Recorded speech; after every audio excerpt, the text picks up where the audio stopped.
Assalomu alaykum kanalimiz muxlislari hamda mehmonlari. Kecha men obzor qilgan edim muzlatgichga mevalarni qanday saqlashimni, qishda qanday kompot tayyorlashni ko'rsataman. Kompot tayyorlashni boshlaymiz. Kimdir yozda ish bilan yosh bolalar bilan issiqda kompot tayyorlab ulgurmagan bo'lsa, mana bu videom juda foydali bo'ladi deb o'ylayman. Hammasi harakatlarim sizlar uchun, yoshlar uchun. Qishda ham albatta mana bu yozgi mevalardan kompot tayyorlab bo'ladi demoqchiman. Yozda ulgurmagan ishlaringizga mana bu muzlatgichimiz yordamida hamda o'zlaringiz mehnatlaringiz yordamida qishda ham assorti kompotlar, xushbo'y, mazali kompotlar tayyorlab yesa bo'ladi. Hozir sizlarga ko'rsatib o'taman hammasini. Endi idishimizga 200 gram shakar o'lchab solamiz. Shakarimizni o'lchab oldik. Idishimizga solamiz. 200 gram, undan ko'p kerak emas. Bo'lmasa mevalarimizni vitaminlari o'lib, hech qanaqa kompot emas, u qand choy bilan hech qanaqa vitamin bo'lmaydi bu kompotimizga, foydali bo'lmaydi demoqchiman. Pishiriqlarga yo'q kompotlarga shakar hamma vaqt men o'lchab solmayman. Sizlarga o'z taroziga ko'rsatdim.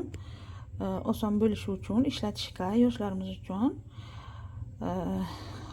ana shu stakandan foydalansangizlar juda ham o'rinli bo'ladi deb o'ylayman. Vaqtlaringiz tejaladi. Har safar tarozi ishlatish shart emas. 1 litrlik idish qaynoq suv solib qo'yilgan termosga 2 litr solaman. Endi idishimizni gazni yoqib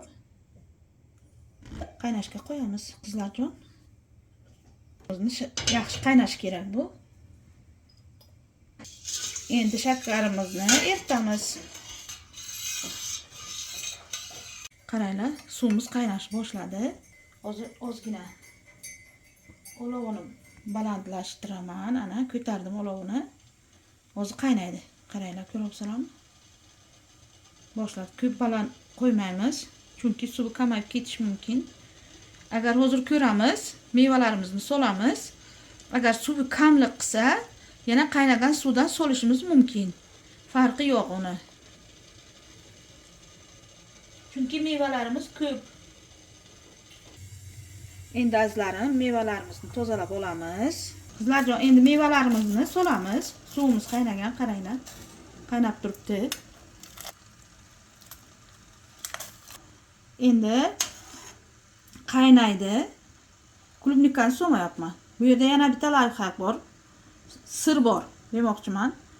Qaynab bo'lgandan keyin kompotimiz bir 5 minutdan ortiqroq, bir 7 minut qaynaganidan keyin ta'mini ko'ramiz, shakarini. Kim shakarni ko'proq solmoqchi bo'lsa, yana biroz soladi. Lekin bizga ana shunaqa kompot yoqadi. Nima uchun shakarni oldin qaynatdim? Qaynatsangiz mikroblar shakarni o'ladi.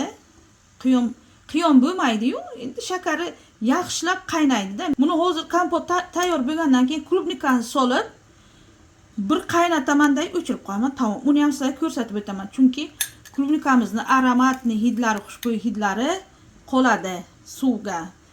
Bu kompotni ichib ko'rsangizlar, yana qayta tayyorlagingiz keladi. Qizlarjon, ko'ringlar, kompotni qaynaganini men sizlarga ko'rsatmoqchiman. Mevalarni ko'ringlar. Bay. Ko'ringlar kompotni qanaqa mazali. Men ta'mini ko'rdim. Shakar me'yorida. Qaranglar, 5 minut qaynadi. Ko'p qaynashi shart emas. Qattiq meva emas bular. Endi klubnikalarni solamiz. Yana 5 minut davomida qaynatamiz. Keyin qopqog'ini qo'yib 5 minut dam beramiz. Keyin yana ichishimizni ham ko'rsatamiz sizlarga. Endi kompot tayyorlab bo'ldim. Plitadan oldim, gazdan. Qaranglar, mevalarni aytganimday pishirdim. Sizlarga takka cho'kdim, bilinglar. Meva pishgan. Kompotimizni ta'mini ko'ramiz sizlar.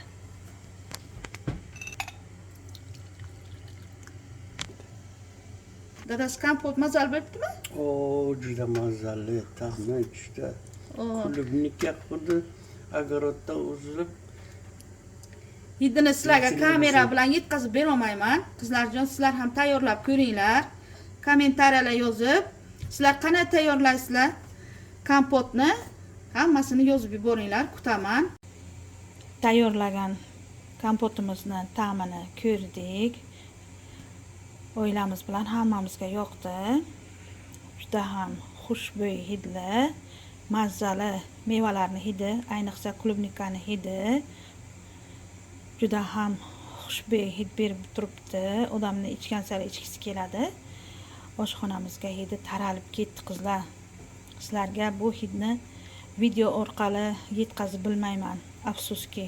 Lekin ba'zi bir joylarga e'tibor berishlari kerak. Qaysi mevani qachon solishlikni sizlarga ko'rsatib o'tdim. Erinmasdan mana shu videoni ko'rib, sizlar ham tayyorlab ichib ko'rsangizlar, sizlarga yoqsa, layklar bosib, videolarimizni ko'rib, kanalimizga obuna bo'lib, o'zlari chiroyli izohlaringizni qoldiringlar.